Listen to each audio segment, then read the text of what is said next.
Every time you get a chance to witness this scene, you feel lucky. Nothing like it. Man, this is what it's all about. This is what college football is all about. I've said this is the best scene in the country.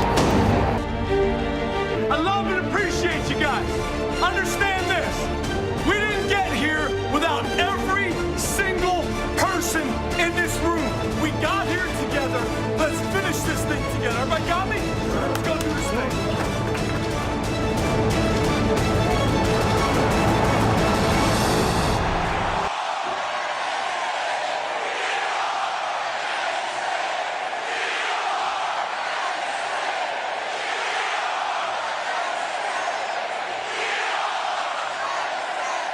Welcome back to Whiteout Weekly on what is a very sad losing week as the Nittany Lions fall to 6-4 on the season after a brutal 21-17 loss to the Michigan Wolverines, where honestly McNamara looked like fucking Joe Namath out there in that game.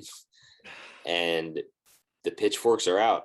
The pitchforks are out for James Franklin and all the upper heads on the coaching staff. Personally, I will not use my right to bear pitchforks. I will not use my Second Amendment right to bear the pitchfork. I'm going after other people other than James Franklin. But Dave, are you picking up a pitchfork and storming the campus? I'm always topsy-turvy when it comes to James Franklin. Yeah. Appreciate all that he brings into the program, but it always boils back to the in-game management and what he's able to do here. And it strikes a bell when you look at the post-game presser. And then I think he had some comments earlier this week. I know today's Tuesday, so yesterday, and I think it might have been today, where he's just talking, obviously, we got to make more explosive plays. Obviously, we got to do this. He mentioned about that last play of the game, what I was harping about on Twitter when we're bombing a 4th and 2. Played a fifth-year senior with 4 catches on the fucking year, and that's the play to go deep to Cam Sullivan-Brown, like he's gonna make a play for you. And even the drive, just all this. The drive before that, we're up 17-14. Yeah, Clifford runs it for 3 yards, and then we do 2 straight passes to Jahan. Yeah, on their 13-yard line. It's like you got to know the situation at that point. There's 6 minutes left in the game. Run the ball 3 straight times and then kick the field goal, bleed as much clock as possible. Like it was just like simple shit that just really gets to me. Yeah, it's this, obviously we have to do this. Obviously we got to do that. Obviously we need to get to the level of where Ohio State is. I think I remember his presser comments a couple of years back where he was talking about making the jump to elite to get this program to an Ohio State status. And it's what it takes to get there, the things that they got to do. And here we are in 2021, a season with so much promise. I remember we started this podcast this year. I'm sitting there, Matt, we're 5-0. I was like, holy fuck, we started this podcast this year. This is the year. We went through the schedule. We were like, I was 8-0 at one point. We're 5-0. We're talking about what December is going to look like, what January is going to look like. Possible and here we college are, playoff football. Downward fucking spiral. And you look at the grand scheme of things, he's 10-9 in the last 2 years. He had that great run from 2016 Big Ten title, 2017, 2018, 2019. We're talking about is Franklin going to bolt for USC, LSU? And here we are, 6-4, discussing, can he handle the fucking job that he's got right now? Yeah. And you're going to hear those rumors die down because the question is he a big time college coach and can he handle it? He's got his OC who he's been asking for years, who's had success elsewhere. Mm-hmm. And there's just a lot of questions to be raised here. I'm not in the camp of, I don't think you get rid of him right now. I mean, I think you look across the landscape and it's who are you going to bring in that's going to do a better job. But I'm also not in the camp of, like I said on the last pod or 2 pods ago, where it's, we accept whatever, we want to get to a championship level. Yeah. And you got to make the call. Is Franklin the guy that's going to get you there? And right now it's not a good feeling about that. It's right now the feeling is we're going to go in every year.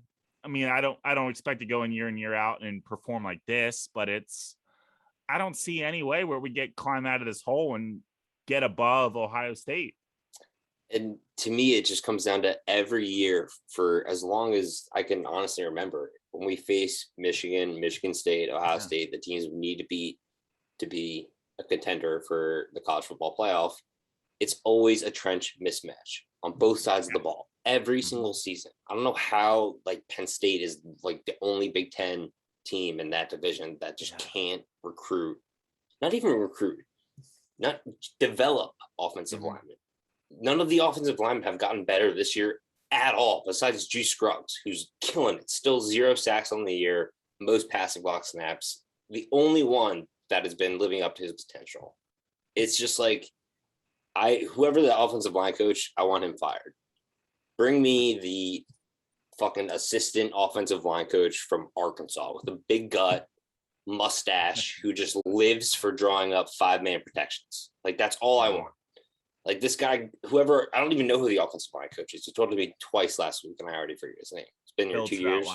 Yeah, he doesn't know what he's doing. We can't develop, and he can't draw up a 5-man pass protection. And then just like the mismatch against, he knew there's a mismatch with Hutchinson and Ogba on the other side. And the amount of times he brought in an extra blocker, we have John Lovett had 6 pass blocks, Kevon Lee had 4, so that's 10. Noah Kane 1, Theo Johnson 2. So that's 13 plays that he brought in an extra pass blocker. He went 5-on-4 the rest of the whole fucking game. Like, what's going on here? We're getting slammed by their pressure, and you're only bringing in an extra guy to protect, so we actually have the numbers to give Clifford the amount of time to throw the ball. 13 times the entire game. That's unacceptable. That's unacceptable. I don't know whose call that is, if it's Franklin's or if it's the offensive line coach, but like, just get out of here. You can't expect to win against that Michigan defensive line just going 5-on-4. And just to prove that point, like, can you guess how many pressures they had that game? Michigan? Yeah. It's 8 sacks, 7 QB hits. It's got to be somewhere up by, I'd say 28. 34 total fucking pressures. 34. Ajaba, sorry, I called him Agba earlier. Ajaba had 7. Hutchinson had 5. They had 5 sacks combined. And besides Juice, our offensive line just was awful. 5 sacks, 2 QB hits, 22 hurries. There's the 34 hurries, excuse me. It's just the trenches every year. Yeah, I think we were bamboozled by the hype surrounding Caden Wallace. I think I'd mentioned recruited as a guard. I know I said episode 1 that they were saying he had the potential to be one of the best linemen ever, and he looks like a guard playing tackle. He got absolutely obliterated against Michigan. Yeah, Mike Miranda, who got a little banged up this week. Eric Wilson, transfer portal from Harvard, hasn't gotten any better. Yeah. Rasheed Walker, I don't look too much into this type of stuff, but he just looks like a guy who's checked out. He knows he's going to be like a first-round draft. Like, hey, I got my spot. I'm going to be in the NFL next year. This isn't going anywhere. The one tweet from our account where it's just like all the linemen just looking at the 4 pass rushers of Michigan, just swarming on Clifford, and Walker's just standing in the flat like, oh, well, lost that matchup. It's like, dude, give me a fucking break, man. Like, show some heart out there. Yeah, and you just look at the last 3 games. You had, I think, Clifford against Michigan throwing the ball 43 times. Maryland threw it 47 times. Ohio State 52 times. The name of this offense is passing. And when you're giving up that much pressure, you saw it against Michigan. Clifford getting destroyed out there. You got to give him some props for taking those blows, hanging in there, hanging tough. But when your recipe is to throw the ball, and your line can't give them any time, and you're not bringing an extra man to protect, like, it's just not a good recipe. And it's less on, is Clifford the guy? It's, hey, what the fuck are we going to do with this offensive line? I know we've talked about the running game, but even just from a pass game standpoint, they have no identity. Yeah. They have no identity. And it's just I'm accustomed to, because all the teams that I love and root for, that's always the thing. They don't have an identity. Very true. Whether it's the Sixers, the Eagles, but it's Penn State now, and they have no identity. Their identity is hoping Jahan Dotson takes over the game. That's their identity. Yeah, it's that. We don't have Franklin's comments. We didn't have enough explosive plays other than Jahan.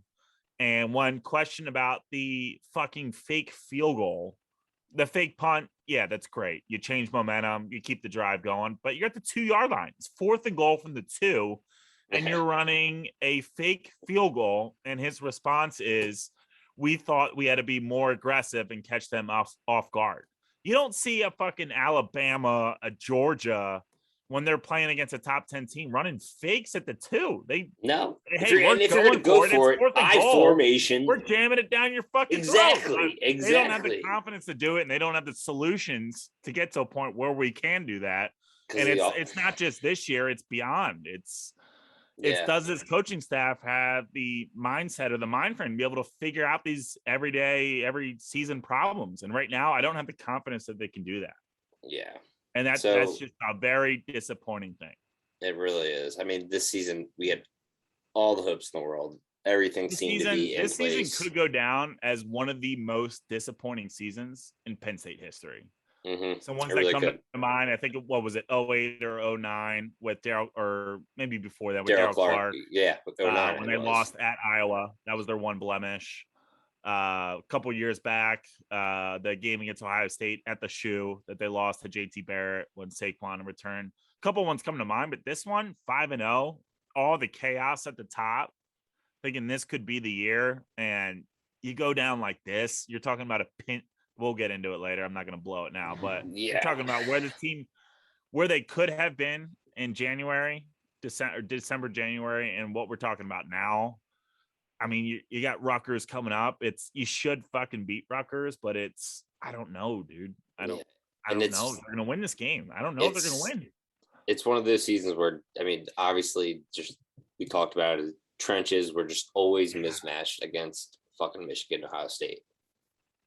But the Iowa loss was just like another just fucking gut punch. Just a what if game. If Clifford was healthy, who knows what could have happened? And the Illinois game happened, and it's just been a disappointing season. That's to say the least. We don't even have the ability now to say if Clifford was healthy, whatever. The season's in the toilet, and Iowa's in the toilet now too. So that's looking more of, hey, you should have beat them. They stink. Yeah, for real. Oh, yeah, it's frustrating, man. Should have taken them down, but I will give. I got 3 names to give props to. Well, first of all, our guest last week, Reed Kellum, phenomenal scouting, saying Parker Washington was going to have a huge game. He did. Great call, Reed. Great call. Great call. Other one I want to mention was AK. Yeah. He was the only guy on the defensive line who was getting any sort of pressure, and I'm sure he was the focal point of their blocking scheme. 9 total pressures, 2 sacks, 6 hurries, QB hit. Can you guess how many pressures the second person on Penn State had? 1. 2. The only other people to get a pressure on the quarterback were Brandon Smith twice and Derek Tangelo twice. So again, trenches. It all comes down to winning the fucking line of scrimmage, and every year we can't do it. Even going into the game, we're not going to be able to do it. So I don't know if we need to sneak some steroids in to get to our guys up to 300 pounds, or just start feeding them fucking from the trough, basically. We need something. And like I said, I need an offensive line coach who knows what the fuck they're doing, because I've not seen a Penn State offensive lineman develop in the past 10 years, to be honest with you. Mm-hmm. It's been atrocious, absolutely atrocious. And shit, even with those stats, I mean, you're looking at the D-line now. I know we're talking about the O-line. With the D-line, he solidified his spot in the draft. So he's out the door. So you're looking at a Nick Tarberton. Do you bring him back? Does he want to come back? A Jesse Lucchetta, who I think I saw just got announced to go to the Senior Bowl, but can you convince a guy like that to come back and do the brisker route? Mhm. But there's a lot of questions going to be there next year. Yeah. We may have to go out and find another gem in the portal, because otherwise it's relying on Adisa Isaac, who had a lot of promise this year and ended up being out for the year. You got him, you got Tarberton, you got a Smith Vilbert, who hasn't gotten a lot of PT this year. So I know we talk about the O-line, but the D-line, there's going to be a lot of questions there too. They were very lucky with what they've been able to get out of AK, and he's pushing, could be the first Nittany line in quite some time with 10 sacks on the year. Oh yeah. Or 10 sacks in a single season. Yeah. So it's, how do you replace that? And they just got him from the portal. They didn't fucking develop out of nowhere. Shit, man. Yeah, it's for me, it's just, it all comes down to the trenches. Yeah. Just like either whoever's in charge of that, strength conditioning coach, both the offensive defensive line coach. Like I need someone who knows what the fuck they're doing to develop these guys. Like there's been just no development over the past decade. Like it's just so infuriating to watch. Yeah.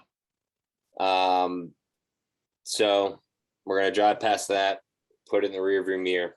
Yeah. It sucked, but that's where we are. And like looking in terms of bowl games, like I hate to say it, like we're destined for the fucking, what I hate, the Pinstripe Bowl. I'm guessing. I haven't looked at any bowl projections, but like that's the fucking bowl that I said it 2 episodes ago. I would hate if we went to the Pinstripe Bowl.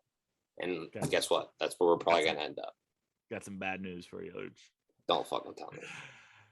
As of Sunday, I think it was Sunday, ESPN released their bowl projections, and they got our beloved Nittany Lions squaring off against the Virginia Cavaliers. Oh my! And you guessed it, God. the new era Pinstripe Bowl.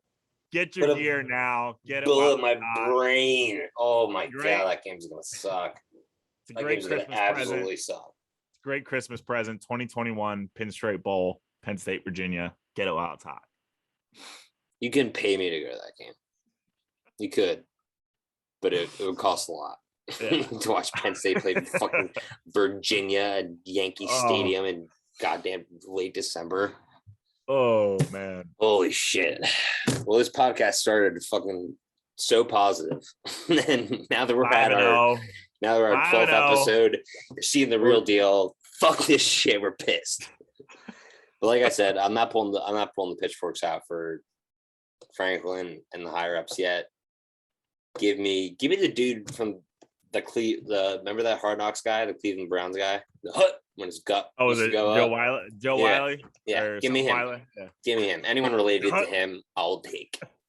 Or anyone who looks like him, I will take. He will groom these boys. Just someone he'll get them right. Someone who lives for drawing up protections. That's all I want.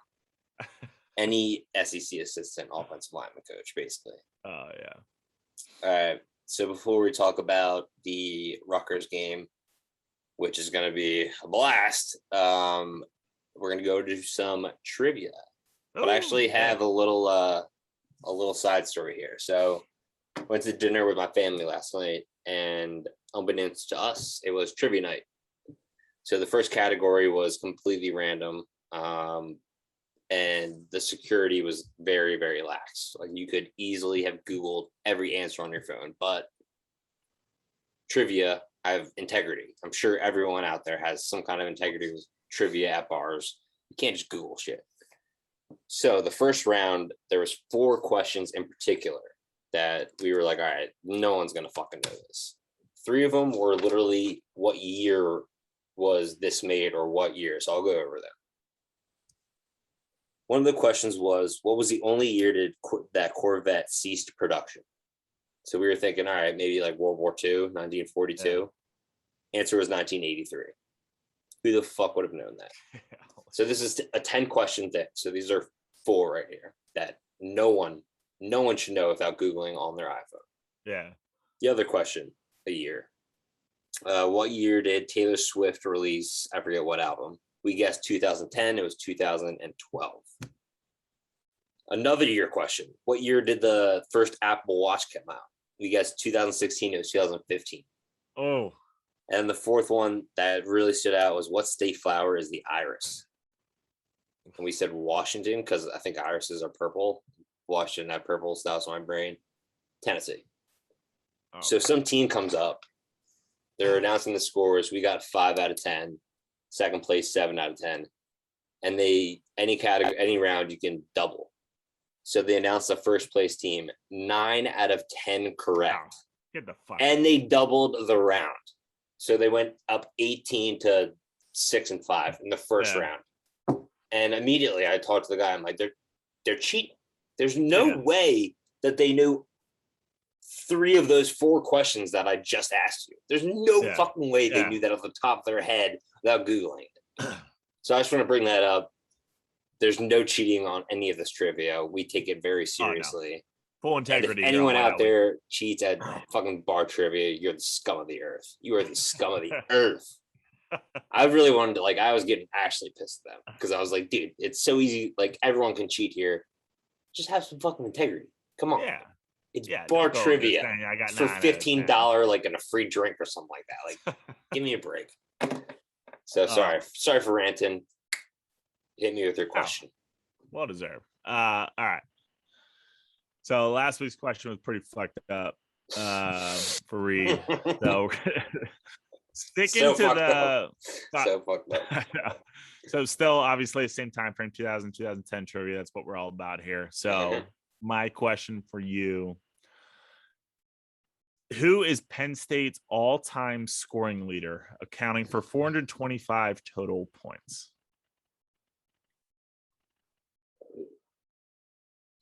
My first gut instinct is going to say kicker. And the kicker that was the most prevalent during that time was Sam Ficken. What was he? 0 for 6 in that Virginia game where he lost like 10-9. 0 for 5. 0 for 5, Sam Ficken. So that's where I want to go. But I'm no mathematician, but I do know that touchdowns are worth more than field goals. So Daryl Clark's coming to mind. I just feel like this is a kicker. I'm gonna go with the boy 0 for 5, Sam Ficken. You know, with Sammy Ficken? Yep. No! Who was it? The correct answer is none other. Hails from my alma mater, Kevin Kelly from the Chamonix High School. Kicker. God damn it. I knew it was a fucking kicker. I knew it was a true freshman kicker in the Orange Bowl thriller that we quiz read on last week. I should have known. 2005, 2008, 425 total points. Almost a mere 109 points higher than second place. Who's second? Let me actually pull that because that's a good question. Sam Ficken missed way too many field goals to be all-time leader. Pissed now. Now I'm 2-2 now. You're 3-1. You got me on a question. I gotcha. Saquon second. Saquon, damn. 318 points. Ficken is number 3. Fuck. In the top 3. Ficken with 271. Saquon is 2. That's ridiculous. Yeah, because he wasn't there 4 years. He was there 3, right? 3. Yeah, 2005, 2017. Yeah, that's insane. 4 when his senior season. That was insane. I'm glad I was able to witness Saquon Barkley at Penn State in person. That's gonna be something I'll tell my grandchildren one day. So we will gonna take a quick break, and then we're gonna head into our Rutgers Penn State preview, which should be absolutely electric. And now for the most electric game of Penn State's season, facing the Rutgers Scarlet Knights, a team that both Dave and I have bet on pretty fair amount this season. A good bit. Probably more than we should have, but Definitely one that we should have. We should have stopped that after like week 4, but we just continued to ride the horse until it fell off. The line for this game, Penn State -17. That's what I saw. Mm-hmm. And over under 46. So looking at Rutgers, I mean, this was a team I said I think on the first podcast that had high hopes. They had a lot of seniors playing under Greg Schiano, his first recruiting class coming all the way through. However, they just have not been able to put it all together. Their starting quarterback, Nebraska transfer Noah Vedral. Mm-hmm. Is that where we're going to go with Vedral? Vedral, yeah. He's been injured. Got hurt in the Michigan State game. Wasn't able to go against Purdue last Saturday. So they had 2 quarterbacks kind of flip-flopping. Art Sikowski, who I know is just like a Brett Favre gunslinger. Just doesn't give a fuck. Just throws it up. Doesn't care. And then Johnny Langan, who's more of a dual threat quarterback. He threw for 95 yards. I think also had 95 yards rushing in that game against Purdue. So Vedral's status is still up in the air. If someone like Johnny Langan were to start, I would be a little bit worried about Penn State covering that spread just because he brings just a dynamic aspect to that offense that we can't really account for until you see it. No rushing attack to be that afraid of. Isaiah Pacheco, leading rusher, only averaging 3.8 yards per carry. Offensive line is just not that good. But they do have a receiver that I really like. He's a senior, 5'11". We'll give him 6 foot. Give him that. Program height. 195 cleats, 6 foot for sure. 195 pounds and just an absolute speed demon. I love his route running. When he gets the ball in space, he's just making people miss. He's trucking people. I think he's going to be one of the guys who rises up kind of in the draft as the scouting process goes through. But other than that, nothing really to worry about with the Rutgers offense, especially with their quarterback situation kind of up in the air. If Sikowski were to be the starter, I would be a lot more comfortable than if Langan were to start.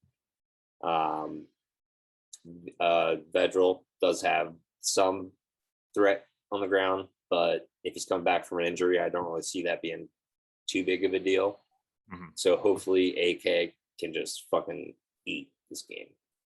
That's my big key to the game. It's just the defensive line, linebackers blitzing, turning it on and just sticking whoever's behind center into the dirt every other play.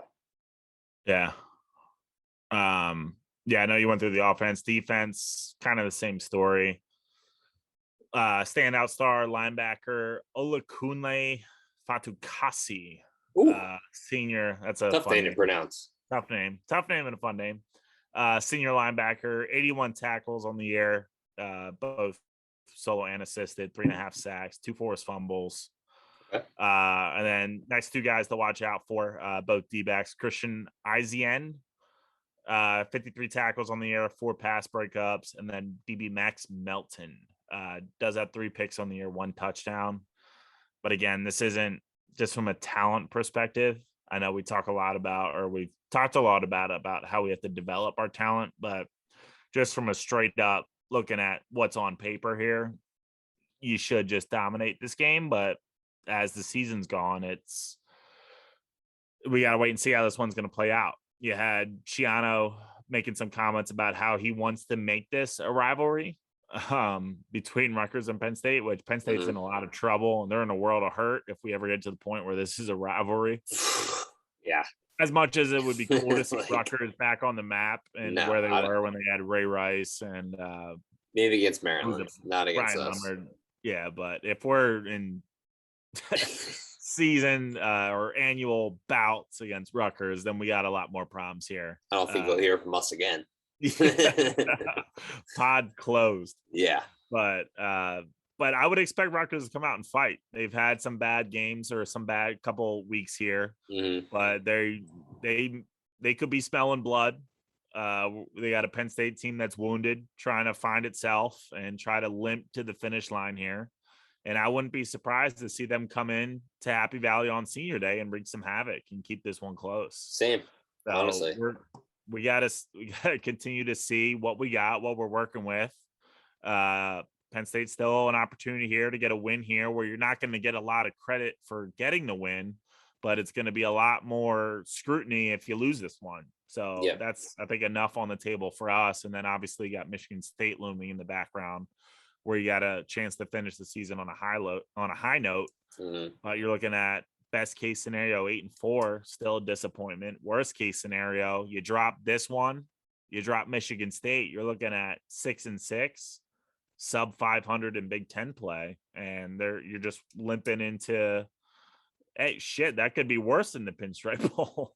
That could be whatever. And then you're going to the offseason with a whole big stormy cloud over Franklin with questions. What the fuck's going on in State College right now? So big 2 weeks for sure. And I think this week would be, if we can get up on Rutgers and start getting those younger guys some playing time, kind of showcase their skills, have some guys to kind of be like, all right, hey, we can kind of count on this guy next year. Hey, this guy's kind of promising. He might fill in a role next year. Yeah. That would be something that I think would get the fan base back engaged, just seeing younger guys stepping up, seeing the sophomore underneath their name, being like, okay, so we got some guys coming up next year. It's not all gloom and doom, even though it feels that way right now. But yeah, I think part of the Rutgers game is going to be, a lot of these guys are probably looking to get offers to Penn State to play football there. Probably didn't get them, settled for Rutgers, and they're going to come with a chip on their shoulder, ready to kick some fucking ass and prove that they should have gotten that scholarship at Penn State over whoever's lining up against them, which is a huge factor, I think. Yeah. And just the way that our team's mentality is kind of going right now, and you walk into a brick wall like that, you never know what's going to happen. So with that said, our next segment will be the much anticipated Week 12. We've 2 weeks left of this, conference championships, and then the bowl season, which should be a fucking riot. I'm gonna love that. But Week 12, Big Ten Betting Bonanza coming up right next. And it is week number 12. Hopefully that showed up right on your screen. 12 of the Big Ten Betting Bonanza. And as always, make sure that you download the Parks Sportsbook app, enter promo code Whiteout, deposit some money, and you get a risk-free bet up to $500. So on the season right now, we're exclusively betting Big Ten. We know the Big Ten in and out. Maybe not me as much as Dave, who is 22-11 on the season. That is just out of control numbers for her record. I finally popped my head above the water. I'm 17-16. Woo! Missed a money line last week. I'm so sorry to everyone who roots for money line, Matt, but 5-2 on the season with the money lines. However, I'm still up in the point total because of those money lines, 22-20. So yeah, make sure you download the Parks Sportsbook app and enter that promo code Whiteout to have a little fun Saturday, man. Make some money. Make some free money. Code Whiteout. So I'm actually going to leave this off. I know I normally let you go first. You take me on. I'm going to leave this off. So next week, possibly the biggest Michigan-Ohio State game since that, I think it was like 2016, that fourth down call. Yeah. Which was out of control. Love seeing Harbaugh all freak out like that. So they are setting up for possibly the biggest game in the past 10 years. Michigan has to go to Maryland. And I'm thinking Michigan's looking the fuck ahead to Ohio State. They're like, Maryland, we're going to trounce them. We're not even going to pay attention to this team. However, I'm going Maryland first half plus 7.5 at home. So hopefully they just keep it close. by the halftime, and then Michigan's like, all right, let's fuck this team up and get out of here and go to Ohio State.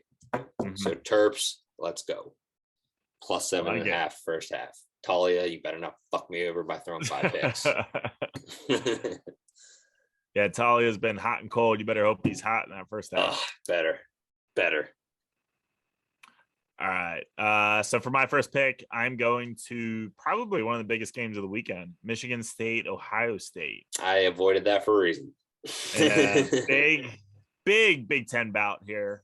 And I'm staying away from the spread on either sides of this, but I like the points in this one.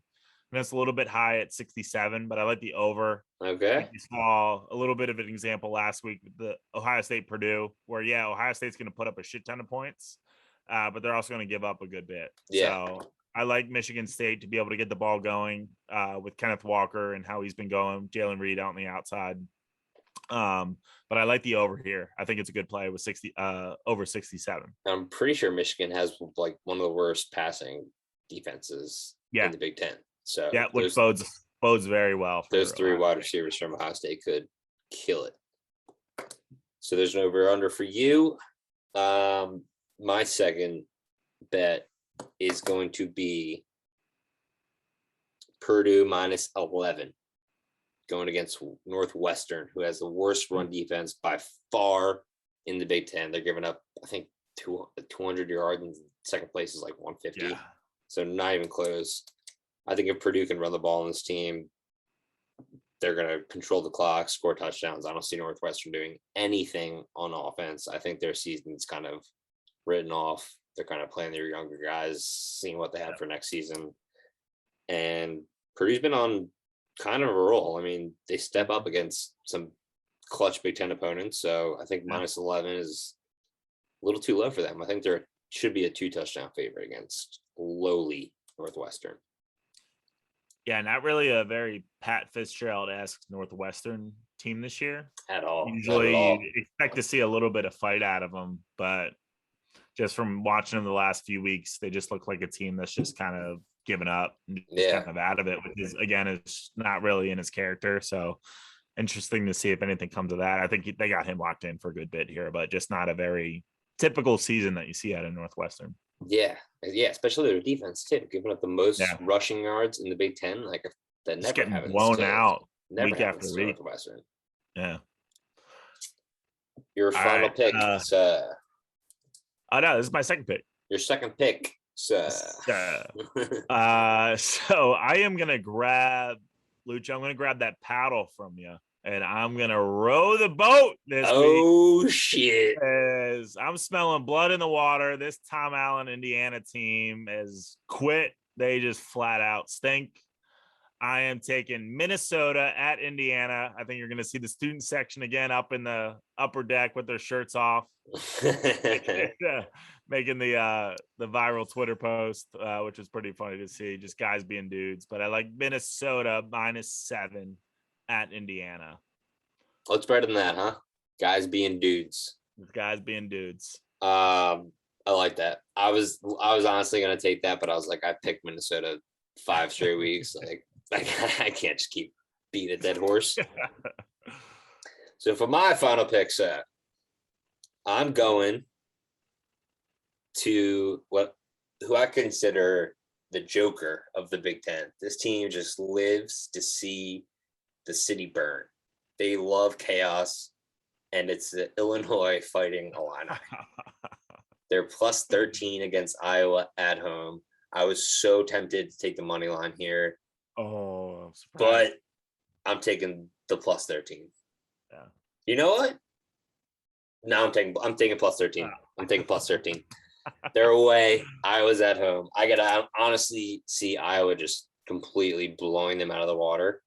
But Illinois just lives for chaos. So this could be a game that they just show up and just beat the shit out of Iowa, and no one saw coming. Even though Brett Bielema is not going to be on the sidelines for this game due to COVID, tested positive for COVID. So it could get the guys a little loose, not having their head coach there, playing a little more free. Stop play in his honor. So I'm going to take Illinois at +13. Yeah. Woo. All right. So for my final pick, I'm going to dip back into the Maryland-Michigan pool here. Now I'm going to take the Terps plus 15 total game. I think full game. Okay. full game line plus 15. Kind of like to your point, I think Michigan's looking a little bit ahead here. They escaped Happy Valley with that tight win. With the ebb and flow, the hot and cold play for out of Maryland, I think they're at home. I think they keep this one a little bit closer than the plus 15. So I like Maryland here. Yeah, that could be. Yeah, the 15s. That's a nice number. I'm sort of regretting doing the first half now because they could lose by 2 touchdowns easily and still cover. I'm sticking with first half though. Not going to copy your bets. Stick to your gut. Stick to your guns. So that will do it for week 12, Big Ten Betting Bonanza. Again, if you've heard those bets and you like any of our reasonings behind them, download the Parks Sportsbook app, enter promo code Whiteout, put in some money, risk-free bet up to $500. Simple as that.